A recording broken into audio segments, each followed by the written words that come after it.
오는 4월 15일 국민의 대표를 선출하는 제21대 국회의원 선거가 얼마 남지 않았습니다. 참정권의 소중함을 알고 국민으로서의 주권을 제대로 행사하기 위해서는 국회의원 선거 제도를 제대로 정확하게 이해하고 있어야 됩니다.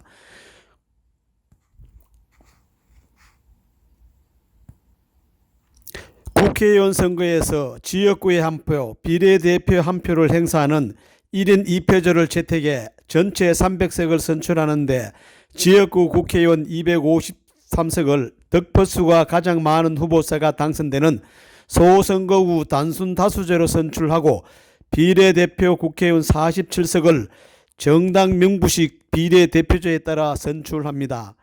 2020년 1월 14일 개정 공포된 선거법에 따라 새로운 비례대표 국회의원 의석 배분 방식이 제21대 국회의원 선거부터 적용됩니다.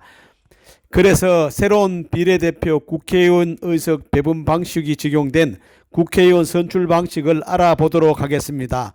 우리나라 국회의원 선출 방식의 이해를 돕기 위해서 먼저 다른 나라 국회의원 선거 선출 방식을 살펴보도록 하겠습니다.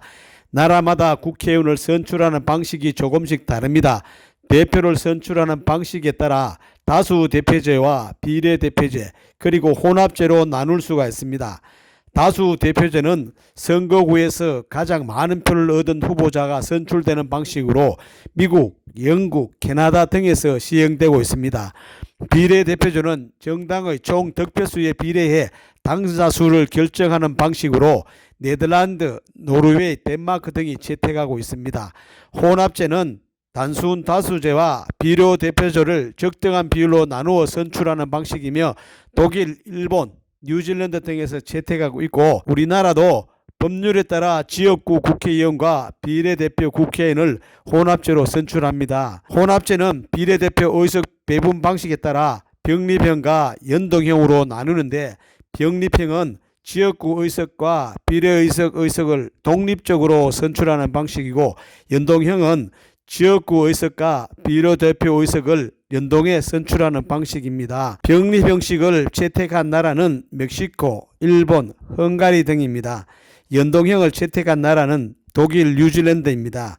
독일 연동형 비례대표자는 지역구 후보에게 한 표, 정당에게 한 표를 던지는 투표 방식이지만 지역구에서의 당선 숫자와 무관하게 전체 의석을 정당 득표율에 따라 배분하는 방식입니다. 그리고 정당 득표율로 각 정당들이 의석수로 나눈 뒤 배분된 의석수보다 지역구 당선자가 부족할 경우 비례대표 의석으로 채우게 됩니다. 우리나라는 이번 제21대 국회의원 선거에서 비례대표 전체 47석 중 17석은 병립형, 33개 대에서는 연동형을 채택해 비례대표 국회의원을 선출합니다. 선출 방식은 먼저 국회의원 총 의석수 300석, 지역구 253석과 비례대표 47석으로 의석수는 변화가 없습니다. 바뀐 건 비례대표 47석의 의석 배분 방식입니다. 공직선거법 개정 취지에 의하면 국회의 의석 배분에 있어서 국민의 의사 왜곡을 최소화하고 다양한 정책에 기반을 둔 정당의 의회 진출을 촉진하려는 것이라고 그 이유를 밝히고 있습니다. 자, 그럼 사례를 들어보겠습니다. 먼저 비례대표 의석 47석 중 30석의 50% 연동형 배분 방식부터 알아보겠습니다.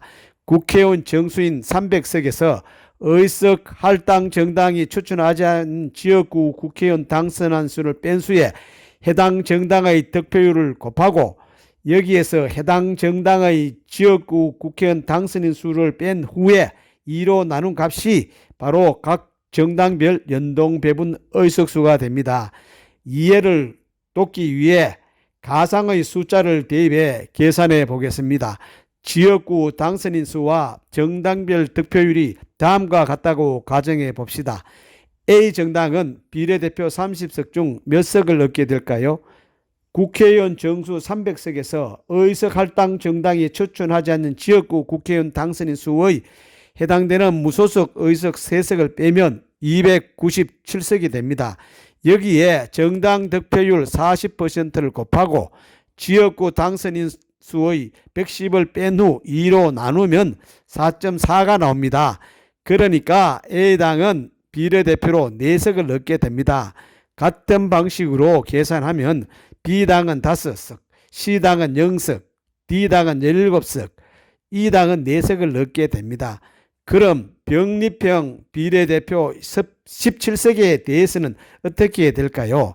17석에 대해서는 종전과 같이 지역구 투표 결과를 반영하지 않고 정당별 득표율의 비례에 나누어 가집니다. 계산해 보면 A당 7석, B당 5석, C당 2석, D당 2석, E당 1석 됩니다. 좀 더 이해를 돕기 위해 의석 배분 방식이 바뀌기 전과 후를 비교해서 비례대표 국회의원 의석수가 얼마나 어떻게 차이가 나는지 보겠습니다. A당은 19석에서 11석, B당은 14석에서 10석, C당은 7석에서 2석, D당은 6석에서 19석, E당은 1석에서 5석. 그러니까 A당은 8석 감소, B당은 4석이 감소, C당은 5석이 감소, D당은 13석이 감소, 13석 증가, E당은 4석 증가된 것을 볼 수 있습니다. 제21대 국회의원 선거에서 유권자들은 지역구와 비례대표에 각 한 표씩 2표의 권리를 행사하게 됩니다. 내가 던지는 한 표 한 표가 지역구와 비례대표 국회의원의 의석 결정에 영향을 미친다는 것을 잊지 말고 꼭 기억하셔야 되겠습니다. 2020년 4월 15일 제21대 국회의원 선거, 우리가 던지는 한 표 한 표가 새로운 대한민국을 만듭니다.